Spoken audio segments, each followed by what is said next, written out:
Jax is by far the most popular character in the amazing digital circus, surpassing even the protagonist by most metrics.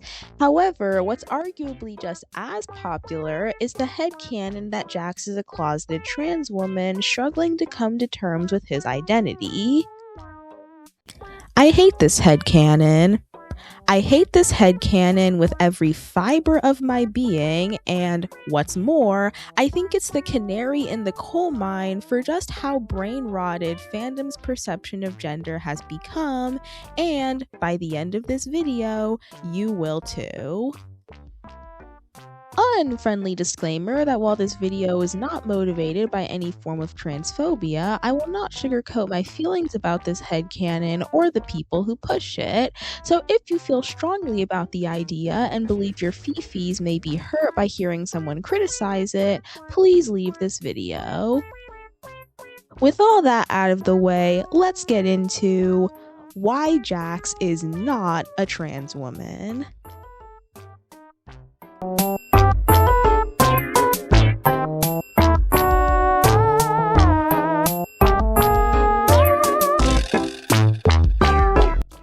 A big issue I have with the popularization of the headcanon is how so much of the evidence supporting it feels flimsy at best.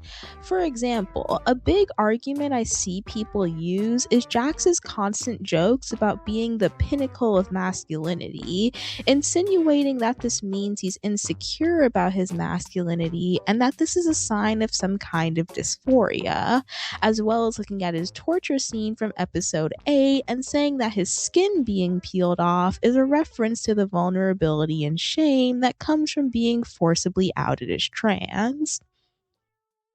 My issue with this arises from how so many people try to push a trans reading onto scenes that could easily be read as just a general expression of insecurity, not saying it's a valid reading of the scene, but that it's the only valid reading of the scene. Not to sound like a men's rights activist, but the patriarchy does often put on men the expectation to be perfectly masculine 24/7, and that if they fail at that for any reason, then they're failing at being a man. It's no surprise that someone may develop insecurities about not being manly enough, and may joke about that to deflect any potential criticism.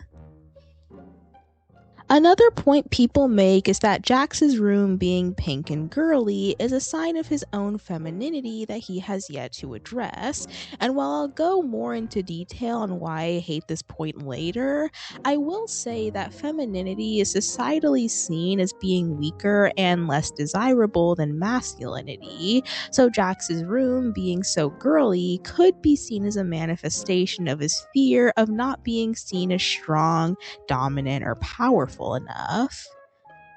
Most of the arguments used here rub me the wrong way because they feel like a lot of conservative, patriarchal talking points reworded to sound more progressive. Men can never express weakness, so any man that does isn't a real man. Men can never have insecurities, so any man that does isn't a real man. Men can never be anything less than strong and confident 24/7, 365, so any man that doesn't isn't a real man and is basically a woman and just needs to accept that. It's an incredibly bioessentialist idea that frames certain emotions as things only certain genders should be allowed to feel, and any deviation from that supposed norm as a sign that a person is performing their gender wrong.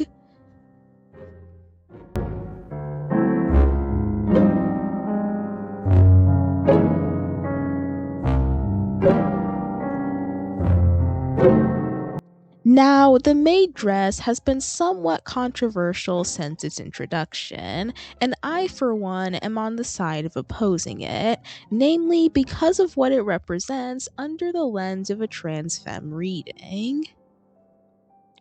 If this scene is looked at under the perspective of Jax being a closeted trans woman who has yet to come to terms with his gender identity, then you're essentially implying that one of Jax's first potentially gender-affirming experiences was basically stolen from him, forced upon him against his will, and also that his dysphoric discomfort was something the audience was expected to find funny.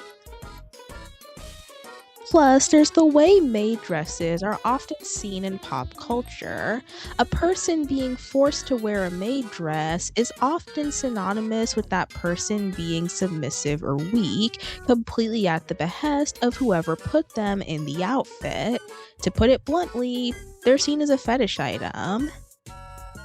Now, why would Goose choose a maid dress to signify to her audience that a character may be trans? Why, out of all the dresses and otherwise feminine outfits Gooseworx could have chosen, she chose the one that is heavily associated with an incredibly popular fetish? And I know what you may be typing, but Kitty, maid dresses don't have to be a fetish item. It's just a joke. You're the one assigning sexual meaning to it. Well, to that I say, look at the merch. If this wasn't meant to be seen as fetishistic, why would the merch focus on Jax's humiliation as the main selling point? And if this is a trans narrative that the show wants you to take seriously, why would this scene be marketed in such a disrespectful and fetishistic way? And speaking of the Maid Jax merch, why is there so much of it? Why is there so much product of a gag that, in the show, only lasts for about 5 minutes? Why does this one costume need to have a plushie, a figurine, a mug, a pin, and a t-shirt that would probably get you arrested if you wore it anywhere that wasn't an anime convention? Why do none of Jax's other costumes from the same episode get this level of attention? It feels, quite frankly, inappropriate to have this much merch pushing what's essentially a fetish onto an audience who wasn't expecting it. And for the record, the Amazing Digital Circus has a sizable audience of minors. By Glitch's own admission, their shows are targeted primarily at teens and young adults, and the Amazing Digital Circus itself, simply by proxy of being a cartoon with bright colors and quirky character designs, appeals heavily towards kids, and Goose herself has acknowledged her underage audience, so it's not like she's oblivious to that fact.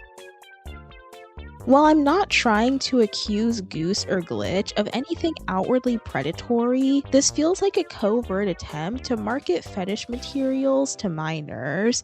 And before you say I'm overreacting or that it's just a joke, here's a video about how these types of jokes can and often are used to groom people, especially closeted minors, into incredibly inappropriate spaces. There's also the fact that online communities so often fetishize trans people, making them out to be worth nothing but their bodies and their sex appeal. Trans men only matter so that they can have a cute bottom with a vagina, and trans women only exist so they can thirst over girl dick. The objectification of trans bodies is such a rampant issue in fan spaces that this joke is only helping to popularize. By using a fetish item in a scene that's meant to be part of a character's transitioning journey, you're essentially conditioning people to see transness, and trans people as a whole, as something inherently sexual and fetishistic.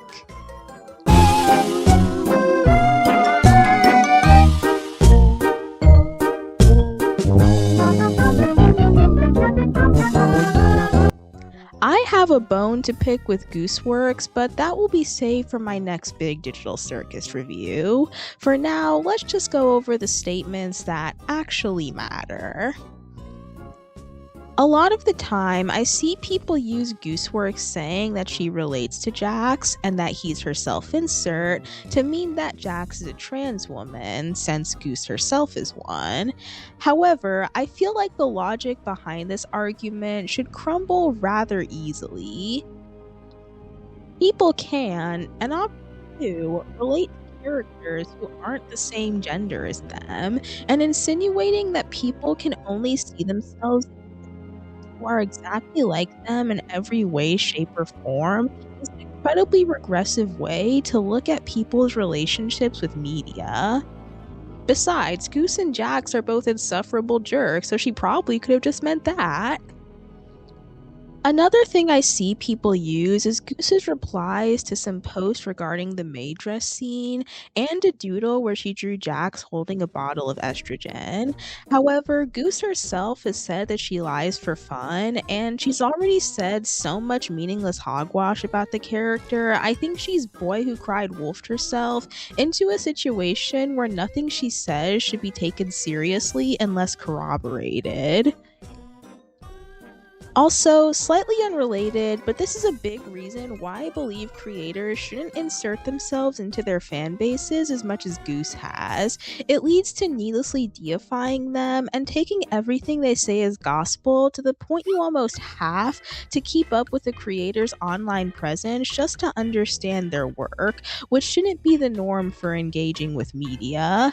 And it also leads to pointless dramas like Gooseworx not getting harassed off of Reddit.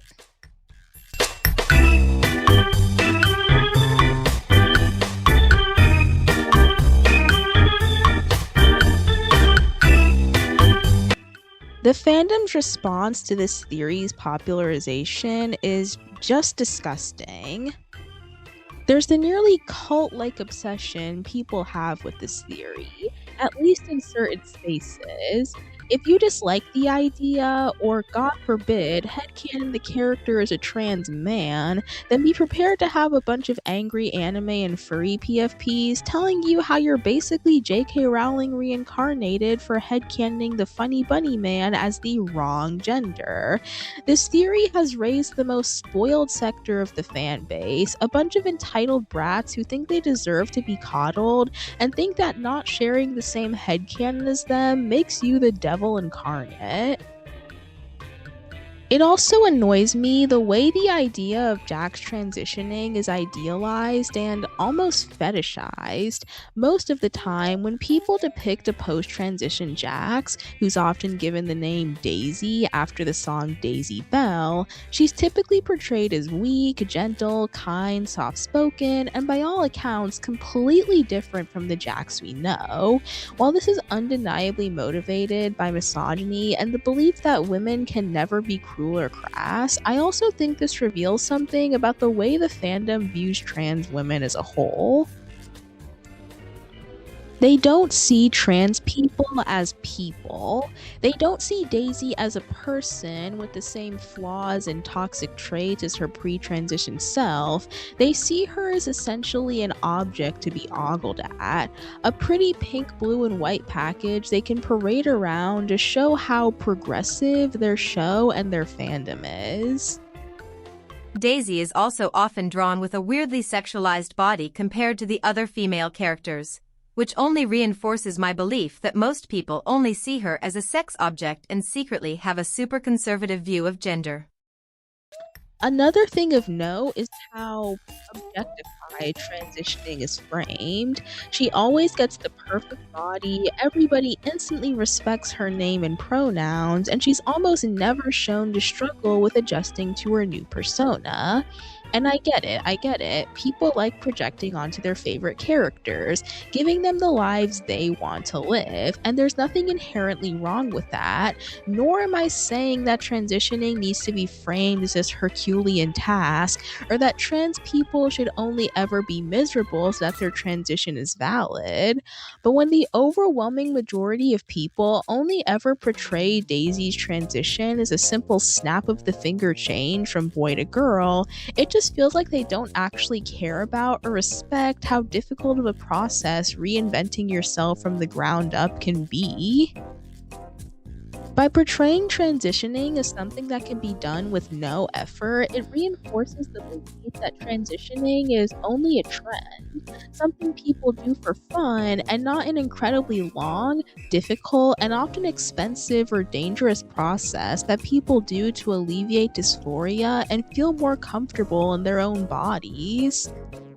And I'm just gonna say it, the fact that this theory was only ever popularized after the maid scene just shows to me that most of these people don't actually care about meaningful trans femme representation and only want an excuse to draw a sissy feminine man in a dress.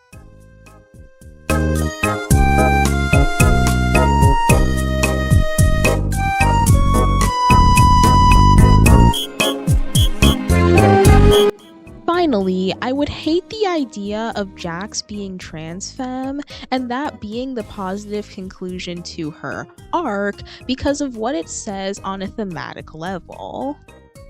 It says that if you suspect a person is in the closet, you should try to force them out by any means necessary, even if you have to disregard their boundaries and publicly humiliate them to do it.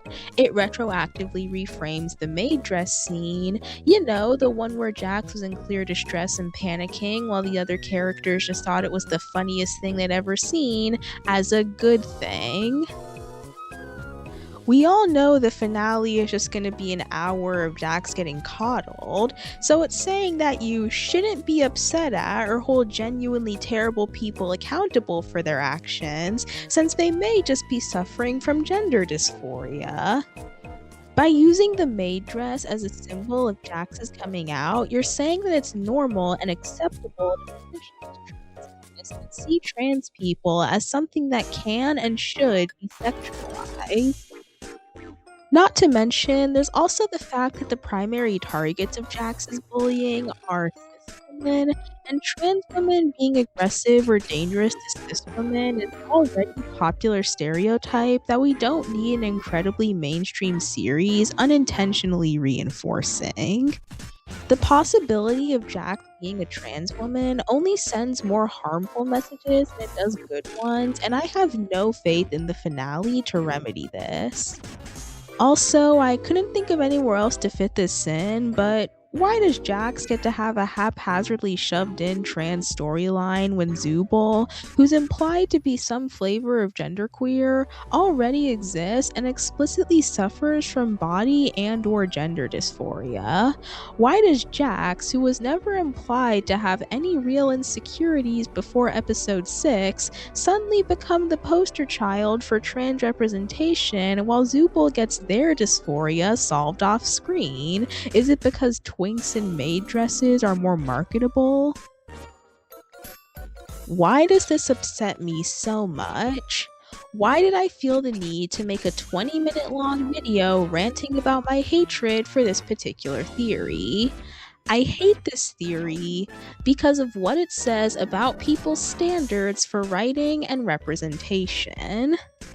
If the amazing digital circus wasn't the internet's current golden child, and it wasn't created by a trans woman, you would have many more people pointing out how regressive and fetishistic the way the theory is treated is. It would be considered a litmus test for people's understanding of gender, and most would be failing. It would be seen as an example of how not to handle a trans storyline. But, for some godforsaken reason, because people treat this show like it's single-handedly God's gift to mankind, if Jax does get canonized as trans, be prepared to have a million video essays about how Jax is somehow the best depiction of a trans woman ever put to screen. We do not to be taught that underdeveloped, fetishistic, fan servicey depictions of trans people are what they should aspire to write. What we do need are more stories that portray transness in all its facets, the highs and lows, and show trans people as the complex, three-dimensional, and even flawed individuals they can be. I honestly don't think I worded some of my points as eloquently as I would have wanted, but if there's one thing I want you to take away from this video, it's that trans people deserve better representation than this. Anyway, that's all from me. Thanks for watching, subscribe if you haven't already, and I'll see you all next time.